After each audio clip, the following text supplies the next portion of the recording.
So you're looking at a new job. Pay looks good. Let's get you paid. But let's get you paid right.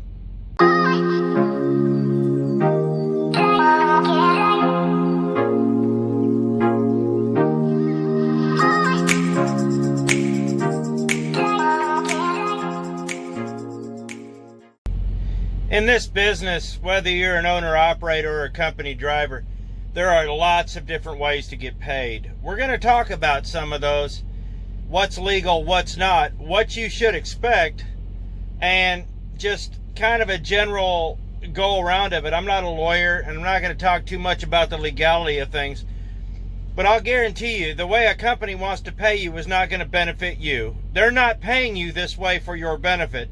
They're paying you for their benefit. And if you can find a nice happy medium, that's where you need to be. But it's hard to find that. So let's talk about some of the ways to get paid and some of the pitfalls to watch out for, because most of the time in this business, if the pay looks too good to be true, you're just about to get screwed. First of all, before we get started, I'm working on the audio. I know the audio lately has kind of sucked. I'm working on trying to get some new equipment. This stuff's pretty expensive, and maybe, hopefully soon, I can do something better about the audio. Trust me, I'm aware it sucks. So let's get started. So I moved it back here into the sleeper to help with the sound, so hopefully it's a little better. First things, when you get paid, we're going to talk about company drivers first. And as a company driver, you want mileage. Now, my company, for the local stuff, the company drivers do get paid a percentage, but it's a legit percentage. It's off the top. And we'll talk about that in a minute. But you basically, if you're going to be doing long haul, you want mileage as a company driver. You want to get paid for all your miles. That's if you're running 2,000 to 3,000 miles a week, but there's a lot of deadhead. A lot of these companies that pay company drivers percentages don't pay for the deadhead. Now, if you're getting paid percentage, this is where it can get tricky. Now, if you're getting paid percentage, mileage is easy. Mileage doesn't need any explanation. Mileage is mileage. And you want to make sure you get a good rate. But if you're getting paid percentage, you need to make sure of several things. One, you're getting paid percentage off a W-2. We're going to talk about the 1099 here in a minute and the pitfalls of that. But as a company driver, getting paid percentage, you need to make sure that your percentage is off the top, off the gross, not off the net. If they want to pay you percentage off the net, walk away. Because I don't care if he says, oh, we're getting paid you 30%. After they take out fuel, if you have any repairs, oil, any things like that, he's going to pay you the net that's off the bottom. It's going to be more like 19 to 20%. I've seen this happen. I've seen guys in positions to where they're out changing their own tires as company drivers because they can't afford to lose that percentage. Don't let that happen to you. Make sure that if you're getting paid off percentage, it's off the gross and it's on a W-2. That way you get your benefits, you get your workman's comp, you get your everything else, your tax, your employer's paying his share of your taxes and all the other stuff. That's a legit way to pay percentage. So if that's happening, 27% off the gross, you can make a lot of good money. We got guys, I know company drivers that are doing that at that percentage, and they're bringing home 11 to 15 a week, 1,500. That's what they're bringing home after everything. So that's just something to think about when it comes to percentage. Now, let's talk about the pay that you don't want. As a company driver, there are two things that you don't want, and one's worse than the other. If the guy wants to pay you a flat rate and pay you cash at the end of the week, unless you're doing a favor for the weekend, that's going to do nothing but get you into tax trouble. He's not paying his fair share. He's hiding money on you, and he's doing it for his benefit. As much as I hate to say this, unless you're doing a favor for a buddy, you know, working a weekend or working a week, and he's just going to pay you cash, do not work as a company driver for cash. It never ends well. Which brings me to the other thing. Now, this is going to be a source of contention for some people. This has actually brought up a lot of lawsuits. There has been several legal rulings. I'm not a lawyer. But as of this date, 1099s as a company driver, illegal. That's it. Now, in order to work under a 1099, you have to be a contractor. You have to have your own equipment. That's why lease drivers pay for all the bills as contractors. That's what they call them. As a company driver, if they're paying you under a 1099, it's not going to be long before your employer gets audited and you get audited, because they're going to follow the money. The IRS has nothing better to do. Well, they have a bunch of things better to do, but this is exactly what they do. If he wants to pay you off a 1099, he's cutting corners. The paychecks are going to look good because there's no taxes taken out of them. But he's not paying his fair share, which is going to leave that up to you. You're quite literally, when you do your taxes and they find out you don't own a piece of equipment, you're not paying for the fuel, you're not paying for repairs, you're just a guy driving some dude's truck and he's paying you basically tax exempt, it's going to screw you. And that actually is illegal as of this date, as a company driver. Like I said, it's different when it comes to lease drivers, because there are different rules. Because I'll cover that another time. But as a company employee, if he wants to pay you off a 1099, you're going to get screwed. I've seen it happen too many times. So, like I said, I'm not a lawyer, I'm not a tax accountant, but it's not a good deal. I've never seen it work out. At the end of the year, you've got to claim all that money. They're going to look at the 1099, and when they realize that you were a company employee and you can't itemize, they're going to want to know what happened. They're going to be like, wait a minute, if you're a contractor, where's your truck? Where's your fuel receipts? Where's your toll tickets? Where's your repair bills? Oh, I was a company driver. Somebody else paid for all that. That's going to get you in trouble. And it's going to really screw you at the end of the year. So, word to the wise, cash. I wish paying in cash. Actually, it's better to get paid in cash than a 1099. But don't get paid for either. So, let's talk about the next thing. Let's talk about being a lease driver. You know, I'm not a pro lease guy. I've made that very apparent. But as a lease driver, you need to realize that the company is only going to pay you how it benefits them. They're going to try to, they're not going to try. Lease drivers, everybody's paying mileage now. It levels out to about $1 a mile. Like I've said before, that is actually crap money. When you start looking at what a lot of these things pay and what the fuel surcharges actually are, you're working for 35 to 40%. You're probably getting 25 to 30% of the fuel surcharge, maybe as high as 50. But they're going to pay you how it benefits them. If you're going to lease a truck, try to find somebody that's going to pay you percentage. Now, you're going to get gouged. Leasing a truck is gouging, but I'm not going to go into that. But as a lease operator, and then we'll just lump the owner-operators into it too, you don't want mileage.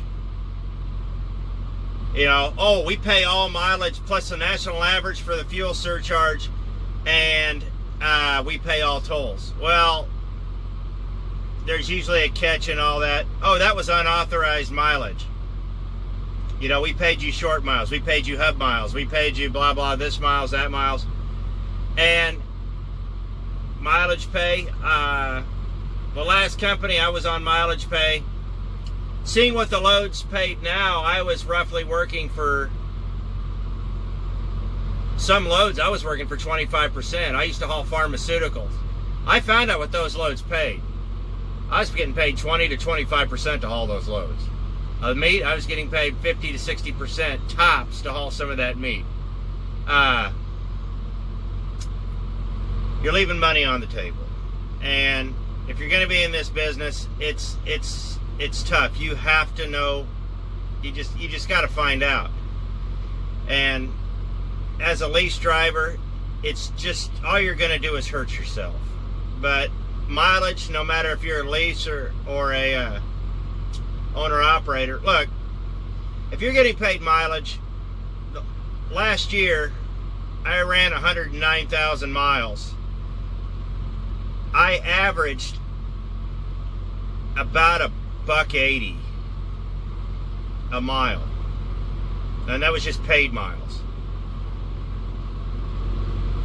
Yeah, I think my total mileage last year, it may have had empty miles too, but it was right around 109,000. Look, if you're running mileage, all you're doing is wearing out your truck, you're wearing out your equipment, you're racking your bills up, and for what? You're not going to get ahead. Mileage-based pay does not allow you to get ahead.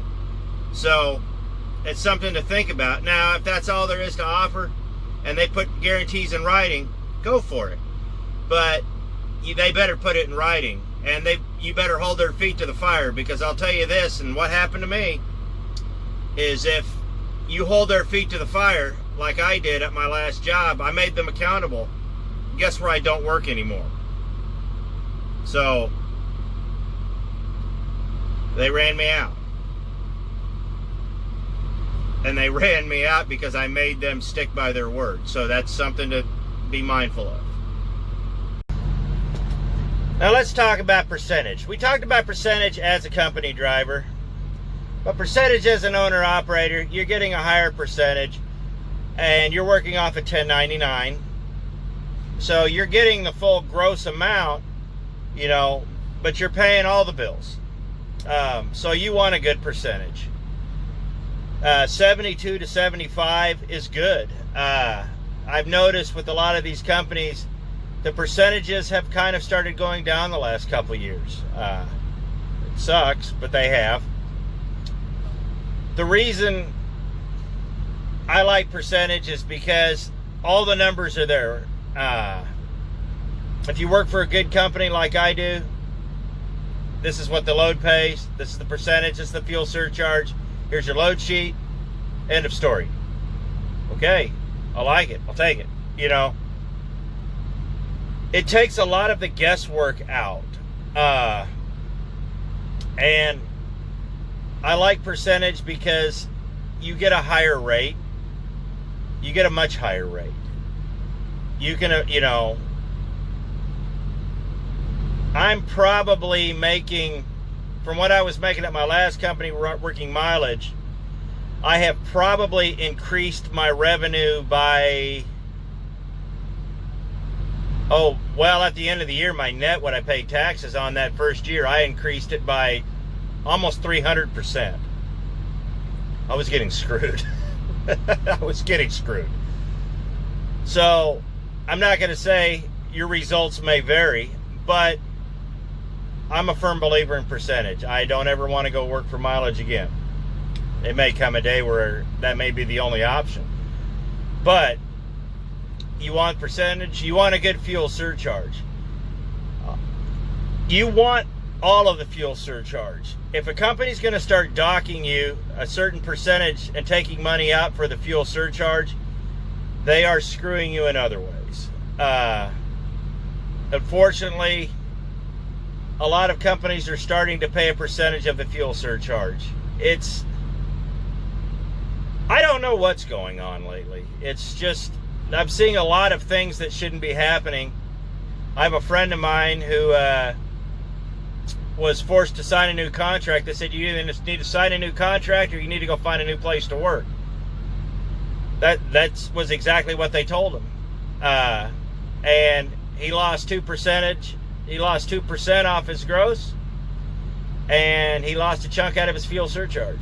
They were taking it. We did the math, and over a period of a year, it's $5-6 grand is what he lost. I don't see how that's right, but they did it.